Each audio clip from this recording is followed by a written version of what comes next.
సాధనకి ఒక మార్గం వెతుక్కోవడం అన్నది బాల్యం నుంచే మనకు తెలుస్తుంది. అలా తెలుసుకున్నవాడిని నేను. అయితే చాలామంది ఎవరికి వాళ్ళు ఆ సమయంలో అది అనుభవించి మర్చిపోయి ఉంటారు.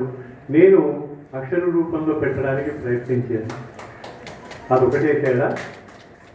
ఇంకొక విషయం ఏంటంటే, ఇక్కడ ఏది చెప్పినా సమాజానికి ఎంతైనా ఉపయోగపడుతుందా అని ఒక ఆలోచన కూడా చేయాలి అన్న ఉద్దేశంతో నేను కొన్ని కవితలు రాశాను.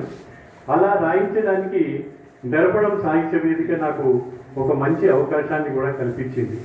ఈ సందర్భంలో దర్పణ సాహిత్య వేదికని నడిపిస్తున్న రాయారావు సూర్యప్రకాశ్రావు గారు ప్రస్తుతం ఇక్కడ లేరు. వారికి కూడా నేను ధన్యవాదాలు తెలియజేస్తున్నాను. అలానే ఒక చిన్న విషయం ఏంటంటే, నేను 4వ-5 క్లాసులు చదువుతున్నప్పుడు నా మిత్రుడు ఇక్కడే ఉన్నాడు, శ్యామకృష్ణ. నేను రాము, అతను శ్యామ్, రామవు శ్యామ్ అంటూ మమ్మల్ని అనేవాళ్ళు అంత చిన్నతనం నుంచి. అతని దగ్గర మైకు ముందు ఎట్లా మాట్లాడాలి నేర్చుకున్నాను. ఎన్నో క్లాసు, 5వ క్లాసు 6వ క్లాసులో. అది సెప్టెంబర్ 5 గురు దినోత్సవం. అప్పుడు అందరం పేర్లు ఇచ్చాము. అతనితో పాటు నేను ఇచ్చాను.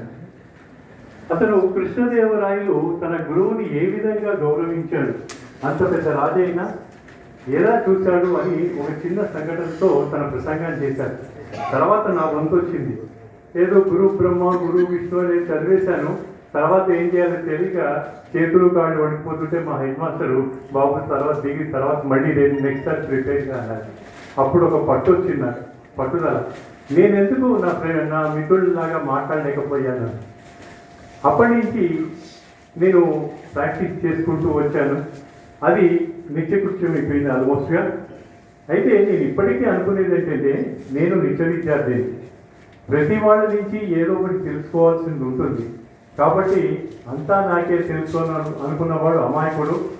లేకపోతే వాడిని ఇంకా ఏమనాలో ఎవరికి వాళ్ళ విజ్ఞానానికే వదిలేస్తున్నాను.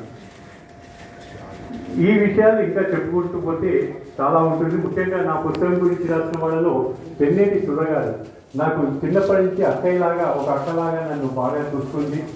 వాళ్ళ తమ్ముడే శ్యామకృష్ణ ఇక్కడే ఉన్నాడు. ఆవిడని కూడా ఈ సందర్భంలో తలుచుకోవడం అన్నది అంటే ఆవిడ పోవడం అన్నది మాకు బాధాకరమైన విషయమైనా కానీ, నా పుస్తకానికి ముందు మాట రాసిన ఆవిడ కూడా ఉన్నారు. సో ఆవిడని ఈ విధంగా తలుచుకోవడం ఒక రకంగా నాకు ఆనందంగా ఉంది. అలానే రాజేశ్వరరావు గారు కూడా ఇక్కడే ఉన్నారు. నా పుస్తకానికి ముందు మాట రాసిన వాళ్ళలో వారికి కూడా ఈ సందర్భంగా ధన్యవాదాలు తెలియజేస్తున్నాను. ఇక ఇన్ని విషయాలు చర్చించిన తర్వాత నేను బడే సాబ్ గురించి ప్రత్యేకంగా చెప్పాలి. ఎందుకంటే కరోనాకి ముందు ఒక లైఫ్ ఉన్నది, కరోనా తర్వాత ఒక లైఫ్ లాగా అయిపోయింది. అంతకుముందు ఏం రాసినా నేను అప్పట్లో రాసిన దాంట్లో నాకు నారాయణ రెడ్డి గారు చేయించారు. నేను రాసిన ప్రతిదీ చదివేవారు, తన సలహాలు అవి ఇచ్చేవారు. అది విరామం జరిగింది. ఆ తర్వాత